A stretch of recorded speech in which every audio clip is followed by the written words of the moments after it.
Perceraiannya dengan Askara Prasadi Harsono ternyata tidak serta-merta membuat permasalahan dalam hidup Nindi berakhir begitu saja.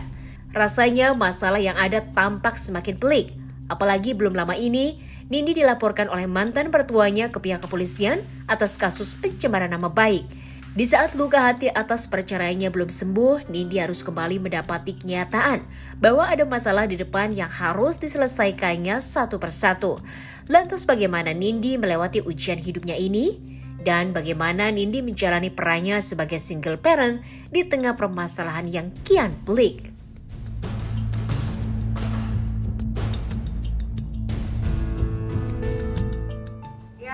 Banyak hal-hal yang tidak bisa aku jabarkan di media karena ini menyangkut privasi. Ada beberapa hal yang privasi yang sebenarnya yang terjadi di luar itu tuh ada andilnya dari keluarga mantan suami. Aku juga nggak tahu mungkin prosedurnya bagaimana, padahal dari awal juga saya sudah bilang begini, tapi ternyata ada gerakan-gerakan di belakang layar dan akhirnya ketahuan sama aku gitu. Intinya seperti itulah, karena dari awal pun punya permasalahan. Dari awal Januari saya itu tidak bisa diberi kesempatan untuk bertemu dengan Aska, dan itu atas dasar keluarganya yang melarang. Jadi dari awal Januari itu saya tidak bisa memberikan akses saya sebagai seorang istri pada saat itu, sehingga dari situ harusnya mungkin masalah ini bisa diredam ataupun saya bisa kembali bersatu lagi. Tapi udah nggak bisa karena udah ada orang yang memplot-plot ini semua, yang mengambil bagian-bagian di masalah rumah tangga. Aku juga nggak ngerti tujuannya apa, tapi yang pasti semua pembicaraan yang ada di luar itu tidak semuanya benar dan itu hanya penggiringan opini, tapi tidak memberikan bukti-bukti yang valid. Karena sedangkan saya memiliki semua bukti-bukti yang sudah saya siapkan, tapi sekarang memang belum bisa diberikan. Kalau untuk urusan ada ranah pribadi yang memang aku nggak bisa jelaskan, tapi intinya adalah untuk urusan kayak perceraian ini memang keluarganya inginkan, tapi dibilang kan katanya Aska tidak mau menceraikan saya apa segala macam. Kalau kan saya udah bilang dari awal, kalau memang tidak ingin bercerai harusnya Aska itu menjalin komunikasi dengan saya. Kita ketemu, aku sering bisa jenguk. Terus sudah gitu aku diberikan keleluasaan untuk berkomunikasi. Di saat aku ada BAP waktu itu di kantor polisi, malah saya didampingin sama lawyernya dia untuk bertemu sama suami saya sendiri gitu. Jadi sehingga seperti itulah yang terjadi. Cuma nggak apa-apa, ini kan semua sudah berjalan dan memang sudah ditakdirkan Allah. Kalau sekarang ini intinya adalah semoga Aska terbuka hatinya, urusannya bukan untuk aku tapi untuk anak-anaknya saja. Nggak apa-apa, berarti kan harus berdirinya harus kuat. Maksudnya orang itu, kalau aku cerita detail nanti ada waktunya karena panjang sekali dan sangat lelah gitu loh. Karena mengapa awalnya bisa begini, begitu, semua ada sebab dan akibat. Jadi jangan pernah membiasakan diri untuk melihat itu hanya dari ujungnya saja. Semua itu harus dilihat dari depan.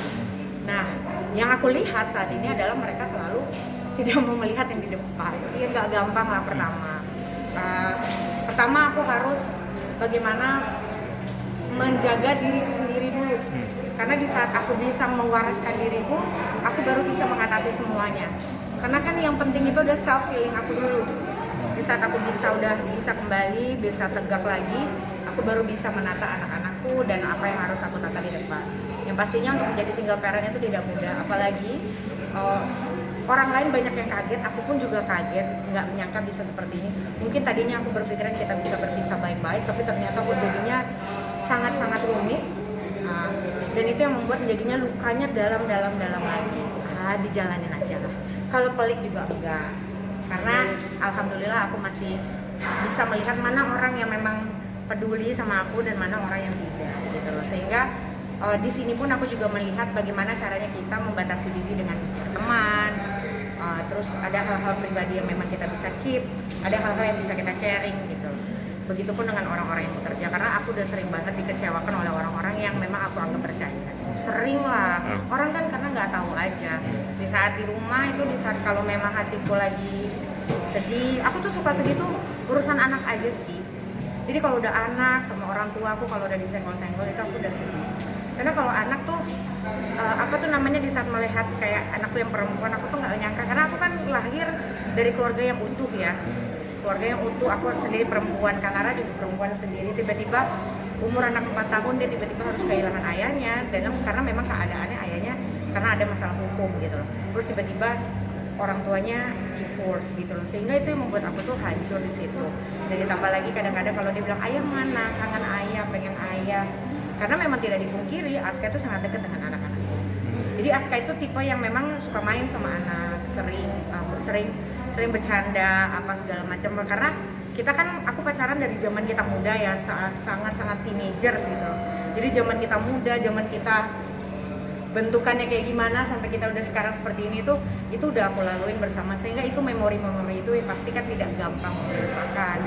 Ya kejadian-kejadian itu tuh, jadi gini, pengulangan itu pastinya kan tidak mungkin setiap hari misalnya saya berantem atau apa segala macam, cuma ada di fase yang memang itu sangat sering, karena memang keadaannya rumah tangga kita sedang tidak baik-baik saja. Misalnya aku mendapatkan sesuatu, aku maksudnya mendapati Aska ternyata tidak setia atau apa seperti itulah pada saat itu, sehingga itu kan kita namanya perempuan itu lumrah rasanya untuk membahas itu, pengen tahu sampai tuntas, padahal kita tahu kalau itu laki-laki pasti bohong gitu. Jadi ini karena laki-laki semua ini.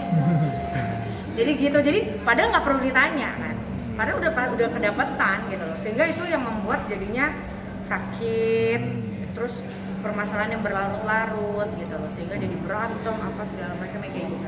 Dan setiap orang kan caranya menanggapi di saat dia melakukan kesalahan kan dengan cara yang berbeda. Nah Aska mungkin kan punya cara yang berbeda.